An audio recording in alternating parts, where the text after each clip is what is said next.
Le colonisateur, il nous a fait rentrer dans un cadre. Ce cadre, il le maîtrise, car c'est son cadre.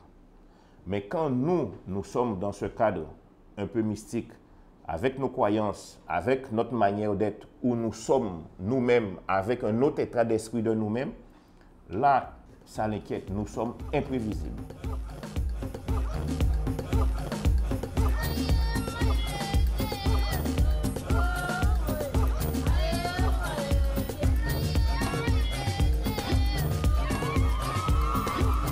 En 2009, les Guadeloupéens se rassemblent pour demander l'augmentation de leur pouvoir d'achat, pour demander la baisse des prix du carburant. Quels ont été les résultats après toutes ces manifestations? La plateforme, elle est beaucoup plus large que ça. Oui. La plateforme, c'était également, c'était sur ça, sur la baisse des prix des carburants, la baisse des prix en général, mais c'était également sur les questions liées à l'éducation, au transport, à la santé, etc., etc., etc. Alors, bien évidemment, il y a eu des baisses des prix, il y a eu des baisses de carburant, il y a eu des aides pour les ménages les plus défavorisés. Donc on vous a écouté? Oui, partiellement, parce qu'on s'est bien rendu compte à la fin du mouvement, lorsque les accords ont été signés, qu'un certain nombre de sujets majeurs n'ont pas été traités comme il était prévu dans les textes. Je prends un exemple. Sur les prix, il était prévu un décret, un conseil d'État pour encadrer les prix de première nécessité. Ça veut dire qu'avec l'État, nous établissions une liste de produits de première nécessité sur lesquels dont un décret allait bloquer l'évolution des prix. Ça n'a pas été fait. À la place, une espèce de complot a été monté entre des élus guadeloupéens, comme toujours, et l'État français, pour inventer ce qu'ils ont appelé le bouclier qualité-prix, qui n'a rien à voir avec ce qui a été négocié. Tout ça pour permettre encore une fois à la classe béquée de tirer son épingle du jeu et à continuer à nous spolier.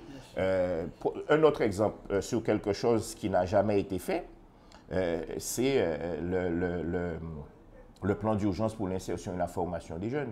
Vous savez, plus de 60% des jeunes de moins de 25 ans sont au chômage en Guadeloupe, avec toutes les dérives que cela comporte. Comme par hasard, les champions avec nous, c'est la Guyane, la Martinique, la Réunion et Mayotte.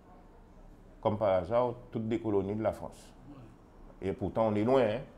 Mais ceci explique peut-être cela. Donc, 60% des jeunes de moins de 25 ans qui sont au chômage, avec toutes les déviances sociales que ça peut comporter. Et donc, nous avions négocié avec l'État et avec toutes les autorités qui interviennent dans ce domaine-là, un véritable plan d'urgence pour permettre, d'une part, aux jeunes Guadeloupéens d'augmenter leur niveau dans le domaine de la formation, de toutes les formations. Deuxièmement, de mettre un plan d'accès aux postes à responsabilité pour les cadres et les diplômés guadeloupéens. Et troisièmement, pour développer la création d'entreprises auprès des jeunes, particulièrement. Ça n'a pas été fait. Parce qu'en fin de compte, la volonté, elle est quoi? Et la volonté, c'est de nous maintenir dans un état d'ignorance, de léthargie et de domination. C'est-à-dire qu'il faut étouffer la jeunesse guadeloupéenne. Voilà. On a eu l'occasion de le dire aux représentants de l'État, c'était Gégo à l'époque. Quand vous allez au tribunal, mais le procureur et les juges chez qui, mais c'est des Blancs qui viennent de France, pour la plupart, pour la quasi-totalité. Quand vous allez à la préfecture, c'est la même chose. Quand vous allez à la gendarmerie, c'est la même chose. Donc, en fin de compte, quand vous arrivez ici, vous voyez une mosaïque de couleurs dehors, mais quand vous allez dans les bureaux où on décide, il n'y a plus cette mosaïque-là. Nous sommes dans un système qui est proche de l'apartheid. Tout à fait. Et ça, quand on le dit, alors comme moi je le dis, on nous traite de racistes. Je dis non, on n'est pas raciste. C'est la vérité. C'est la vérité. C'est la vérité. Et donc, c'est pour ça qu'on avait inséré dans le protocole un article qui disait, mais il va falloir trouver une solution pour permettre aux Guadeloupéens, cadres et jeunes diplômés d'accéder aux postes à responsabilité. 10 ans après, qu'est-ce qu'on constate? Pas d'évolution. Pire, nos jeunes diplômés et cadres quittent la Guadeloupe pour aller en Europe ou bien au Canada ou bien aux États-Unis, avec comme obstacle ne jamais revenir ici. Bien sûr. Et donc, vous perdez les meilleurs jeunes. Voilà. Et un pays qui perd ses jeunes, mais il disparaît. Il disparaît. Et là, on est dans cette problématique. Aujourd'hui, la natalité chute, la mortalité continue à progresser, la population vieillit, et les jeunes qui sont en âge de procréer et en âge d'apporter cette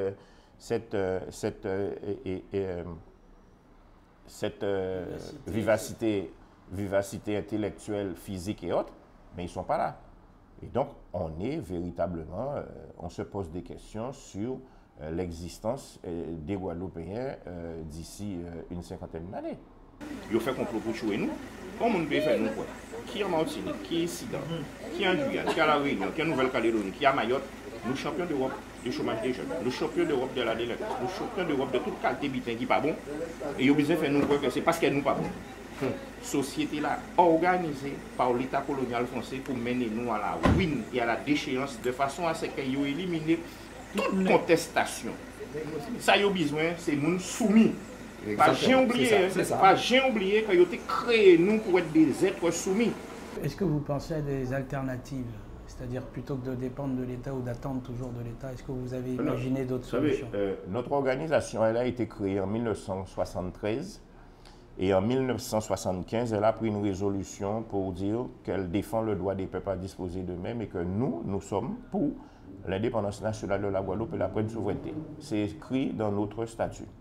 D'accord? C'est écrit. Et pour nous, il n'y a pas de petits pays, il n'y a pas de grands pays, il y a des pays, il y a des nations, il y a des peuples. Et donc nous sommes un peuple et nous avons vocation, nous, à diriger nous-mêmes notre destin. Et c'est ce pour lequel nous nous battons depuis toujours, avec les armes que nous avons sur le plan syndical et autres, mais nous continuons à l'affirmer, le réaffirmer à chacun de nos congrès que nous sommes pour l'indépendance nationale de la Guadeloupe et la pleine souveraineté. Pour nous, c'est un droit naturel, tout comme le général de Gaulle, lorsque l'Allemagne nazie a colonisé la France, eh bien, il s'est soulevé contre la colonisation allemande. Eh bien, nous refusons la colonisation française. Bien sûr. Et puis les Guadeloupéens ont assez travaillé sur ce sol. Alors non mais ça c'est bien de le dire, la terre à ceux qui la travaillent. Et puis, c'est bien de dire aussi, c'est que la colonisation, c'est la négation de l'individu. On nous présente la colonisation comme la mise en valeur d'une terre. Non, je suis désolé. Hein. Quand on arrive quelque part chez quelqu'un, qu'on le tue, qu'on viole sa femme, qu'on tue ses enfants, et qu'on lui impose sa religion, qu'on lui impose ses croyances, et qu'on lui fait toutes sortes de barbaries, non, ce n'est pas un bienfait. La colonisation est un crime et doit être jugé comme tel. Et la deuxième chose que je voudrais dire aussi ça, c'est que quand les Européens arrivent en Guadeloupe, la Guadeloupe, ce n'est pas une île déserte. Non. Nos ancêtres Kalinago étaient là. Tout à fait. Nos ancêtres Kalinago étaient là, ils ont été massacrés et déportés, et ils ont fini dans des camps, et puis se sont mélangés à la population africaine, ce qui donne cette mosaïque un peu particulière. Et donc, non. Et on essaie justement par l'effacement de l'histoire et de la mémoire, parce que bon, on ne va pas retrouver ça dans les livres, hein, par l'effacement de l'histoire et de la mémoire, nous faire croire, ah ouais, ce sont les Africains qui vous ont vendu, ah ouais, c'est grâce à la colonisation que vous avez fait ceci ou cela. Et ce travail pédagogique de reprise de la conscience, de la mémoire et de l'histoire, c'est un combat aussi sur lequel, avec le LKP, nous nous battons, parce que moi, je pense que la connaissance, et singulièrement la connaissance historique, est une arme que doit posséder notre jeunesse pour justement contrer toutes les allégations et les mensonges qui sont proférés dans ce domaine-là. Alors quel est l'objectif de cette marche que nous allons effectuer? Eh bien, c'est refuser la culture de l'oubli. Et depuis un certain nombre d'années, avec d'autres organisations, et notamment la mienne, l'UGTG, l'Union Générale des Travailleurs de Guadeloupe, nous faisons en sorte que l'histoire de mai 67 et de 1802 soit connue par la majorité des Guadeloupéens. Et c'est comme ça que nous nous sommes battus fin des années 90, début des années 2000, pour que ce jour soit un jour férié et un jour de commémoration et de lutte. Car que ce soit en 1802, que ce soit en 1967, ce sont des crimes coloniaux sans coupables. Et aujourd'hui encore, nous n'avons aucune réponse quant aux exactions qui ont été commises par les forces de la République française en Guadeloupe. En 1802, c'est 10 000 victimes, ce sont des décapitations, ce sont des assassinats, des prisonniers qui sont déportés. Et c'est la République qui rétablit l'esclavage en Guadeloupe en 1802, après que les Guadeloupéens perdent leur nationalité. C'était le premier cas de déchéance de nationalité collective dans l'histoire de la République française.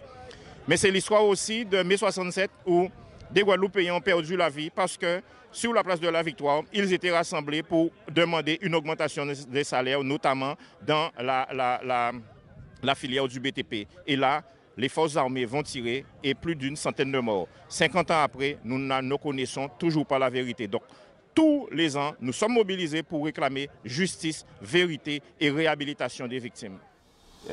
Ce qui s'est passé ici du temps de l'esclavage, mais c'est abominable. Hein? Lorsque les Français, les Européens en général, se sont rendus compte que quand ils attrapaient un Africain sur les côtes de Guinée et autres au Bénin, il arrivait le jeune homme ou la jeune femme qui était attrapé. Mais c'était quelqu'un qui était formé, qui avait un nom, qui savait d'où il venait, qui avait des croyances, qui avait un papa, qui avait une maman. Et donc, il se rebellait. Il se suicidait des fois pendant le transport. Il marronnait. Et donc, il était tout le temps en rébellion. Tout le temps. Et le maître était en danger. Parce que lorsqu'il marronnait, il foutait le feu après dans les plantations, il se battait. Et donc, ils ont eu cette idée machiavélique de faire des enfants dans les plantations. À l'abolition de l'esclavage en 1848, quasiment plus de 80 à 90% des esclaves libérés, des personnes réduites en esclavage libérées, étaient des personnes nées en captivité.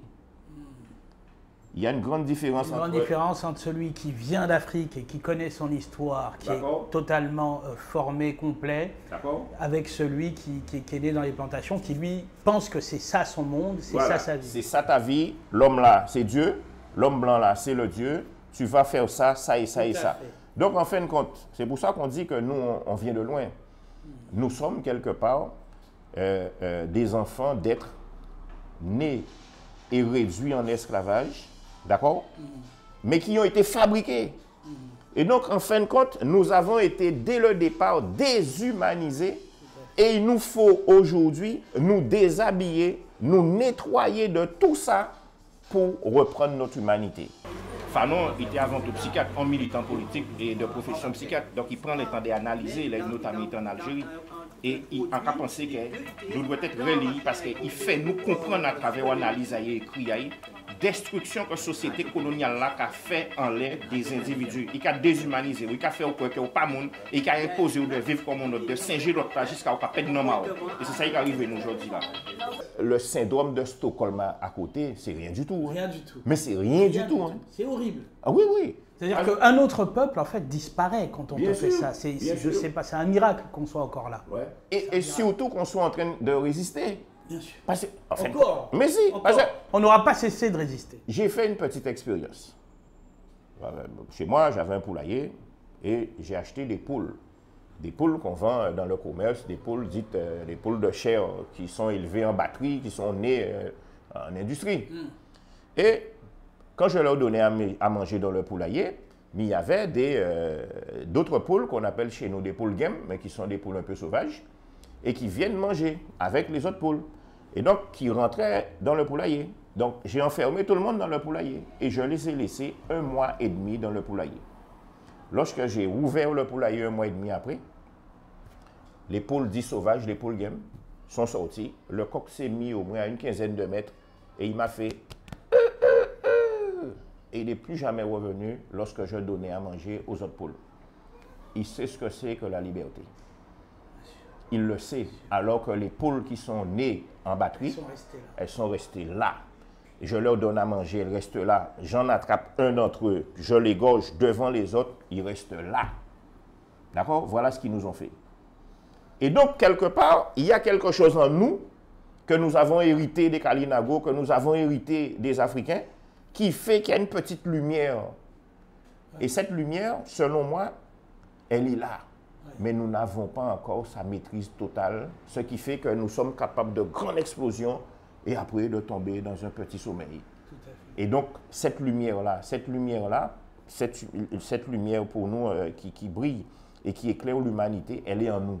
Elle est en nous et je crois que 2009, mais c'est une réminiscence de cette lumière-là. Cette lumière, elle est là, mais il faut l'entretenir. Juste une question, est-ce que les différentes manifestations étaient accompagnées de chants Gwoka. Oui, toujours.